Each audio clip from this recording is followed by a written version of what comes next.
Hello and welcome to your history class.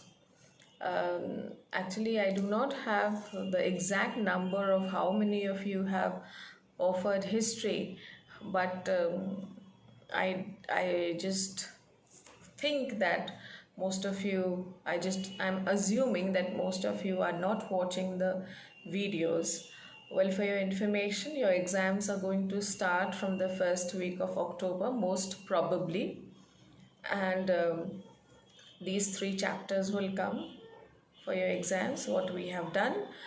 So it is my request to you that please see the videos again, and if you have not made your notes, make your notes, revise, read the chapters, because the questions will be of objective type and it can be from anywhere from the chapter, and you will not से कि miss ये नहीं पढ़ाया था, क्योंकि reading वाला काम आपका है, उसको समझाने का काम मेरा है, right? So I am trying my best to make you understand. It is my request to you, please go through the lesson, read the lesson after you finish watching the video. It will be helpful to you. Rest, it is up to you whether you want to do it or not. That's your choice. So coming back to the chapter, in the previous video I have explained to you about the Umayyad dynasty and the Abbasid dynasty, right जो जब chapter हमने ख़त्म किया था तो मैंने आपको ये भी बताया था कि this was the time when the Muslim community was divided among the Shias and the Sunnis. Now today I will be teaching you two topics, that is breakup of the caliphate and the rise of the sultanates and the crusades. Okay, so uh, I told you also that the Abbasids had outthrown the or overthrown the Umayyad dynasty and they started ruling it. But even the episode, कोई भी rule है जो हमेशा के लिए नहीं होता, उसका भी डाउनफॉल कभी ना कभी आता ही है. तो जब हम देखते हैं कि जब 9th century आया, so the episode state started becoming little week, and because the control over Baghdad and other provinces had started declining. In the year 1810, a civil war broke. Okay, civil war होता है जो state में ही जो war होता है उसको civil war कहते हैं, means it's an internal war. So the war was between the supporters of Amin and Mamun. Now Amin and Mamun were the sons of the Khalifa. उस समय जो खलीफा थे उनका नाम था हारून अल रशीद. उनके बेटे थे आमिन और मामून और दोनों के अलग अलग सपोर्टर्स थे. तो दोनों के सपोर्टर्स के बीच में काफ़ी बड़ा युद्ध या war started. Okay, in between this civil war increased the groups, यानी कि जो मुस्लिम कम्युनिटी थी that was divided into various small groups. Okay, so some were the supporters of the Khalifa and others did not want the Khalifa to rule. So they wanted a new empire to be built, a new kingdom. इस बीच में the Abbasid power was like soon only limited to Iraq, central Iraq and western Iran. वहाँ से भी उनका in 1945 their control, the control of the Abbasid empire over Iran and Iraq was also lost. Lost because a new empire was coming up. The name of the empire was the Buyid Empire. Now Buyid Empire जो था वो शिया Muslims का empire था, and soon this clan or this empire took over the Caspian region of Iran, right? And the Buyid rulers थे, they wanted to be called as sultans or शहनशाहs, and but at the same time जो उनका ये मकसद नहीं था कि खलीफा हट जाए। खलीफा का जो रोल है वो सिर्फ रिलीजन तक सीमित हो, और जो एम्पायर का जो एडमिनिस्ट्रेशन है वो जो है वो उस सुल्तान के अंडर में या उस शहनशाह के अंडर में आ जाए। Okay, so again I will just explain that to you कि the rule of the Abbasids started declining, okay, and by the time it started to decline, there were various groups that were formed uh, in the Muslim community.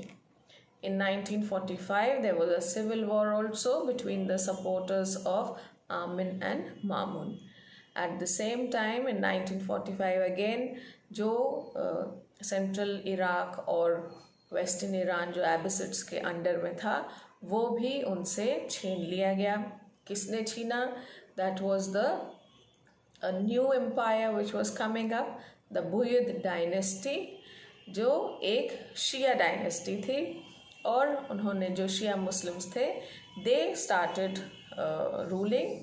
They wanted to take over the titles of Shahenshah or Sultan, but at the same time the Caliphate or the Caliphate did not come to an end. They kept them as a symbolic head of the Muslims, ताकि Sunni tribes को भी पता रहे कि एक मुस्लिम religion का जो head है वो अभी भी खलीफा ही है। Right. Now, because of the power of the Khalifa that came to an end, or the Khalifa only restricted as a name for the symbolic head, यानी कि उसके पास पावर अब नहीं था और वो सिर्फ नाम के वास्ते सिर्फ एक सिंबॉलिक हेड बना हुआ था कि वो मुस्लिम कम्युनिटी को आइडेंटिफाई करने के लिए। So it was a very difficult decision to make, and उसके रेपरकशंस भी बहुत थे, यानी कि उसके जो आफ्टर इफेक्ट्स थे वो भी बहुत थे। Now at the same time another group started fighting, which was a group called the Fatimids.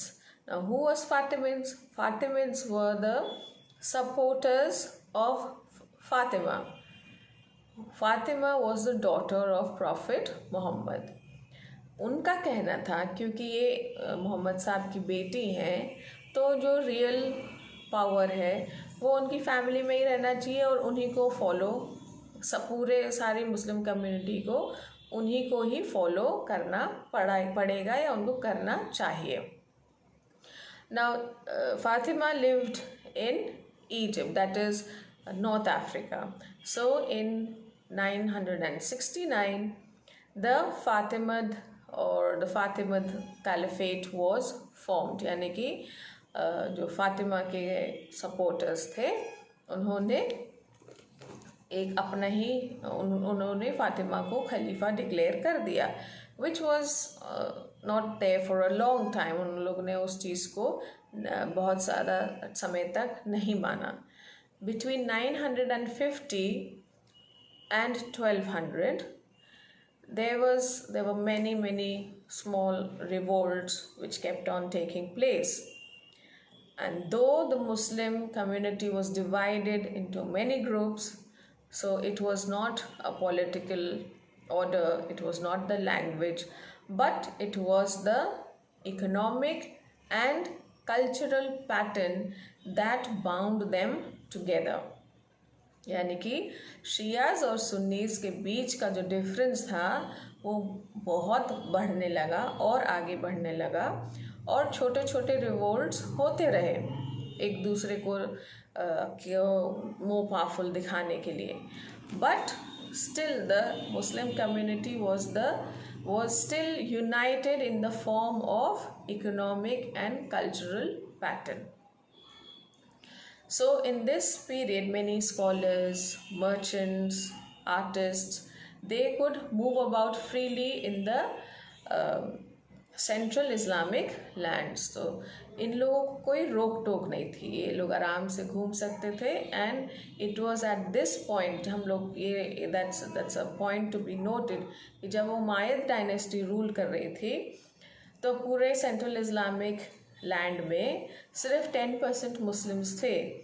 But when the point came to after the Umayyad dynasty, between 950 to 1200, the number of Muslims increased. And it was because these people, the scholars, the artists, the businessmen, merchants, यानी कि जो business करते थे, और priest लोग जो थे, जो एक country से दूसरी country में easily travel कर सकते थे, it was more easy to even convert the people to Islam. Okay, and this was the reason why the number of Muslims increased during this period. At the same time, a third ethnic group was formed, यानी कि first थे उमायद, second थे Abbasids. अब एक तीसरा group develop होने लगा, and this group, like first I told you we had the Arabs, फिर दूसरे टाइम में इरानियंस थे, अब जो थे जो टर्किश लोग थे, यानी कि जो टर्की को बिलोंग करते थे, they also started following the Islam religion, और वहाँ पे भी छोटे छोटे ग्रुप्स जो थे वो they started blooming with the idea of ruling the central Islamic land. लेकिन जो शुरू हुआ था the empire was the Turkish Empire was limited to Central Asian steppes. Steppes मतलब grassland, यानी कि north east of the Aral Sea to the borders of China। यानी कि सेंट्रल इस्लामिक लैंड का अगर आप मैप देखेंगे तो अफ़गानिस्तान से ऊपर से पूरा चाइना की तरफ, right. Now basically this Turkish empire which was blooming, वहाँ पे के जो लोग थे, दे वर स्किल्ड राइडर्स, यानी कि घुड़सवार थे बहुत अच्छे, and they were warriors also. So many of them entered the Abbasids, the Samanids and the Buyids. ये डायनेस्टीज थी छोटी छोटी जो उस समय पे एग्जिस्ट करती थी। तो ये जो टर्किश लोग थे, they entered these dynasties as slaves और एज सोल्जर्स, और ये इतने बेहतरीन सोल्जर्स थे कि जो ये डायनेस्टी के जो लोग थे वो खुश होके उनको हमेशा उनको प्रमोशंस मिलते रहते थे। So there came a time when these three dynasties, Abbasids, Buyids और सामनिड्स, ये छोटी छोटी डायनेस्टीज थे, जब इनका जो होल्ड था वो कम होने लगा, और जो ये टर्किश स्लेव्स थे या सोल्जर्स थे वो इतना अच्छा परफॉर्म करने लगे that they were able to overpower them. Okay, and यहाँ से शुरू होता है सल्तनत डायनेस्टी का origin. Okay, so you must have heard about Mahmud Ghaznavi. Most of you have heard of his name. So that he, though the Ghaznavi Sultanate और Ghaznavid बोलते हैं उसको, that started in 961. But Mahmud of Ghazni, he came in 998 and ruled till 1030. And all of you know that he was a very professional Turk. He was a very brilliant soldier. उसकी administrative qualities बहुत अच्छी थी। तो उसके under में ही generally ही had lot of Turks and Indians in his army. So during that time this Turkish clan of Mahmud of Ghazni, they started ruling and they ruled for a long time. Basically जो उनका जो area था जहाँ पे उनका काफ़ी ज़्यादा hold था वो था खुरासन एंड अफ़गानिस्तान। तो आपने पढ़ा है हिस्ट्री में कैसे वो अफ़गानिस्तान से इंडिया आए थे। उस समय इंडिया, पाकिस्तान, अफ़गानिस्तान एक बड़ा एम्पायर था। तो नॉर्थ ऑफ इंडिया तक they came and they looted and they went back. They did not stay back in India. But with Mahmud of Ghazni, he knew that he was the son of a slave. तो उनके लिए एक बहुत बड़ा एक Prestige issue था कि उनको बहुत मन था कि वो उनको कोई सुल्तान बुलाए या वो शहनशाह हो कहीं के, because you have to understand the background where he was coming from. So he was very he wanted to impress the Khalifas कि खलीफा उनको ये जो उपाधि है या ये जो पोजीशन है वो उनको दे दे ना. उस समय में I told you that there was a lot of fights going on between the Shias and the Sunnis, and Mahmud of Ghazni was a Sunni, so he was to overpower the Shias. Mahmood Ghazni को ये title दे दिया गया, उनको सुल्तान बनाया गया. Now इसी जगह पे एक दूसरा छोटा ग्रुप था, the Seljuk Turks. They entered a place called Turan as soldiers, and उनकी भी एक वो भी छोटी छोटी डायनेस्टीज में, जैसे महमूद गजनी ने अपने आप को एबसिड्स डायनेस्टी में ज्वाइन करा हुआ था, वैसे ही जो सल्जुक टर्क्स थे, they also came up as a small group. They were under the power of two brothers called Tugril and Shagri Beg. Now, taking the advantage of this chaos, इसी बीच जो है Mahmood of Ghazni की death हो गई. जब उनकी death हुई तो सुन्नी का जो means that place was vacant, और इसी का फ़ायदा उठाते हुए अगेन शियाज थॉट कि हमको ये जगह ले चाहिए, वरना सुन्नीस का कोई आदमी ये जगह ले लेगा.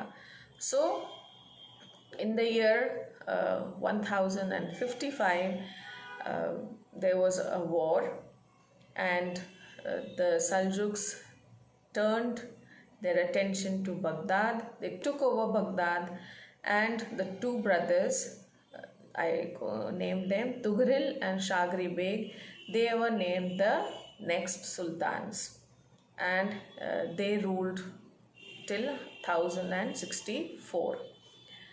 So उनके बाद उनके नेव्यू ने टेक ओवर किया, but they also did not stay on for a long time. उसका रीज़न क्या था? Just a quick recap. Reason I will tell you later because it's joined with the next topic. The problem is with the Shias and Sunnis. कभी Shias अपने आप को more powerful बताते हैं, कभी Sunnis. So this groupism or this fight between the two to remain in power increased, which led to the Turkish Empire coming in. तो पहले जो Central Islamic land was ruled by Arabs, secondly it was ruled by Iranians, and now it was ruled by the Turks. Now the Turkish Empire also, first it was under a Sunni Sultan, that was Mahmud of Ghazni. Then it came back to the Shia Sultan. There were two brothers, and both the brothers ruled together. They are called the Beg brothers, okay, and they ruled from 1037 to 1064. Now earlier I told you कि later on वो जो ये system of सुल्तान था और the सल्तनत period, हम क्योंकि वो अपने आप को सुल्तान बताते थे, इसलिए इस पीरियड को सल्तनत पीरियड कहा जाता है.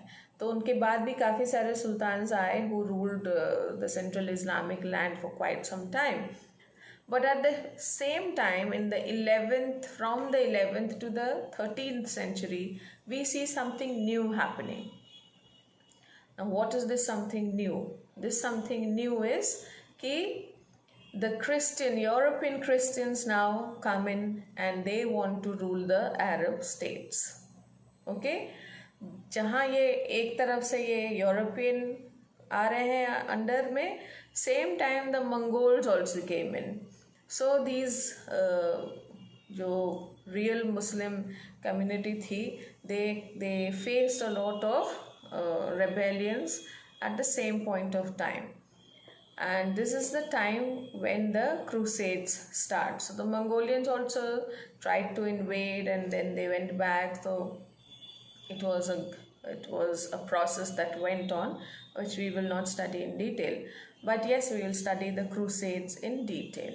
Now, what are the crusades? Crusades का मतलब होता है religious war. इसको आपने जिहाद के नाम से भी आप लोग जानते हैं. Now, during this time, the Christians were regarded as the people of the book, यानी कि मुस्लिम्स में अहल अल किताब जो उनकी कुरान है, उसमें क्रिश्चियंस का भी जिक्र आता है, उनके बारे में भी बहुत कुछ लिखा गया है. तो Christians were like, though they were treated in a very cordial manner, मतलब उनके साथ दुर्व्यवहार नहीं होता था, उनको भी अच्छे से ट्रीट किया जाता था. लेकिन जो एडमिनिस्ट्रेशन था वो मुस्लिम्स के अंडर था. ना इफ़ यू रिमेंबर अर्लियर हम लोग पढ़े हैं जेरूसलम के बारे में और पैलेस्टीन के बारे में कि already these countries were taken by the Arabs. Now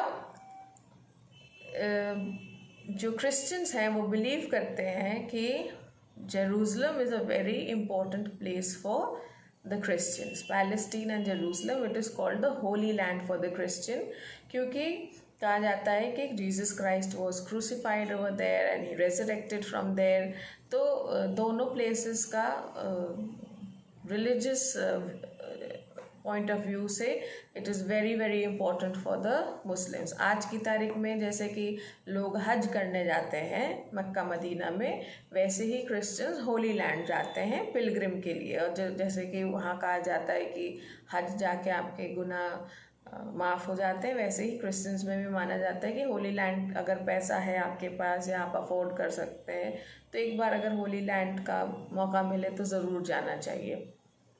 It is all the places where Jesus Christ was born and he lived and he died. So it is of a religious importance for the Christians.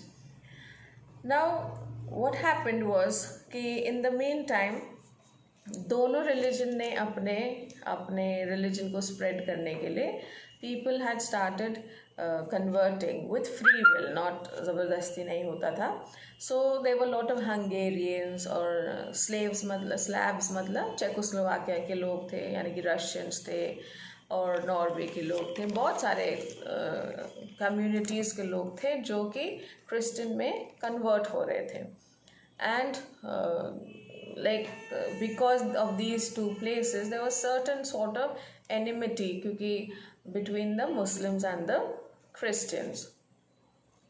Now obviously the world was also going through a lot of change, and in the 11th century we see that this enmity or this hostility between the Christians and the Muslims was widened, यानी कि बढ़ गई थोड़ी सी. And छोटे छोटे से military कन्फ्रंट्रेशंस दोनों में होने लगे. इसी टाइम पे एक मूवमेंट चला, peace of God movement. This movement said that किसी भी टाइप का मिलिट्री वायलेंस किसी भी सेक्रेड प्लेस के पास में नहीं होगा. कोई भी लड़ाई जो होगी वो प्लेस ऑफ वर्शिप या कोई भी सेक्रेड चर्च या मॉस्क के पास में नहीं होगी. सो बहुत टाइम तक तो ये पीस ऑफ गॉड मूवमेंट ये लड़ाइयों को रोकता रहा. But in 1032 Malik Shah the Seljuk sultan जो थे, जो Seljuk Turks I told you, वो उनकी डेथ हो गई. जब उनकी डेथ हुई तो बाइजेंटाइन एम्पायर जो तभी भी एग्जिस्ट करता था, उनका एम्परर था एलेक्सिस द वन.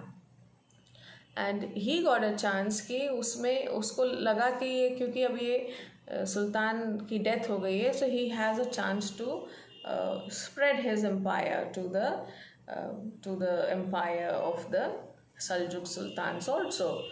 सो उसी टाइम पे जैसे क्रिश्चियंस के हेड होते हैं पोप, तो उनकी मंजूरी से इन the year 1095 the pope agreed and told the Byzantine Empire that a war should start in the name of God to take the Holy Land back. यानी कि भगवान के नाम पे हम ये वॉर शुरू करते हैं और जो जेरूसलम या होली लैंड जो कि मुस्लिम्स के अंडर में था वो हम लोग वापस ले लेते हैं. So the first war was bit like between 1095 and 1291. इस दौरान काफ़ी सारे wars हुए which are called the crusades. Okay, these wars that took place between 1095 to 1291 are called crusades. They are religious wars which took place between the Muslims and the Christians. Okay, the reason was that the Muslims wanted to keep their supremacy on Jerusalem and the Christians wanted to take back Jerusalem. ठीक है, the first crusade took place from 1098 to 1099 and soldiers from France and Italy were called and they captured Antioch in Syria और उन्होंने Jerusalem के ऊपर कब्जा कर लिया. इसी दौरान जो फ्रैंक्स आए थे उन्हीं को उनका नाम इस पर्टिकुलर पॉइंट से जो फर्स्ट यूज़ होता है इस वर्ड फिरंगी का वो फ्रेंच लोगों के लिए यूज़ होता था, पर अभी हम लोग उसको हर अंग्रेज़ के लिए हम लोग फिरंगी वर्ड यूज़ करते हैं. But actually the word started for the French people who tried to take did not try, but in the first crusade war they took over Jerusalem. Now जैसे उन्होंने जेरूसलम के ऊपर दोबारा फतेह हासिल की उन्होंने तुरंत से 4 स्टेट्स को क्रूसेडर स्टेट्स घोषित कर दिया और उसके बाद उनका नाम उन 4 स्टेट्स का नाम रखा आउटरीमर. आउटरीमर ने फिर काफ़ी समय तक जो आउटरीमर था या जो 4 स्टेट्स थे उनका होल्ड काफ़ी समय तक रहा. फिर 1144 में Turks took over a place called Edessa, right. और जब उन्होंने एडिसा दे टुक ओवर एडिसा तो अगेन फिर पोप सेड कि अगर इन्होंने एडिसा को टेक ओवर किया है जो जेरूसलम के पास है तो ये जेरूसलम को फिर से वापस लेना चाहेंगे. तो सेकेंड क्रूसेड टुक क्रूसेड वॉर, क्रूसेड ही वॉर होता है, ठीक है. तो 1145 से 1149 तक सेकेंड क्रूसेड चला था और इस बारी it was a combined army of the Germans and the French and they made an attempt to retain Jerusalem, but unfortunately they were not able to do so. So in 1187 लड़ाई चली काफ़ी साल और 1187 में वापस जो किंग थे सलालुद्दीन जो इजिप्टो सीरियन एम्पायर के जो सुल्तान थे he took back Jerusalem. So Jerusalem once again came under the Muslims. Now एक इम्पोर्टेंट पॉइंट है, जब फर्स्ट क्रूसेड में जेरूसलम को टेक ओवर किया था क्रिश्चियंस ने तो वॉर के बाद उन्होंने मुस्लिम्स को बहुत इल ट्रीट किया था, राइट. बहुत ज़्यादा उनको like they were killed and they were not treated properly and it was a bad slaughter हर जगह. तो बहुत ख़राब मेमोरीज थे उसके. बट दिस टाइम जब वापस मुस्लिम्स ने टेक ओवर किया so they were not at all like that with the Christians. They were very kind and humane and they tried to they gave the permission. जो main church जो है वहाँ पे जो जिसको होली सेपल्कर बोलते हैं वहाँ तो उन्होंने क्रिश्चियंस को जाने की अनुमति दे दिया. That was given back to the Christians, but other churches were converted to mosques. And once again, Jerusalem became a Muslim city.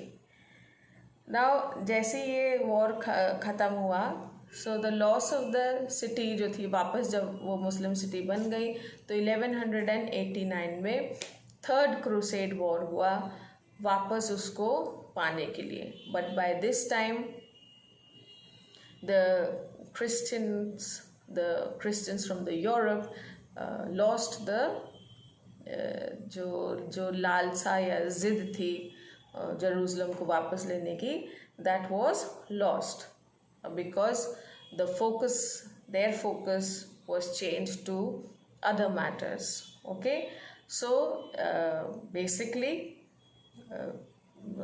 Palestine, Jerusalem remained under the Muslims, and the Christians, their attention was their attention or their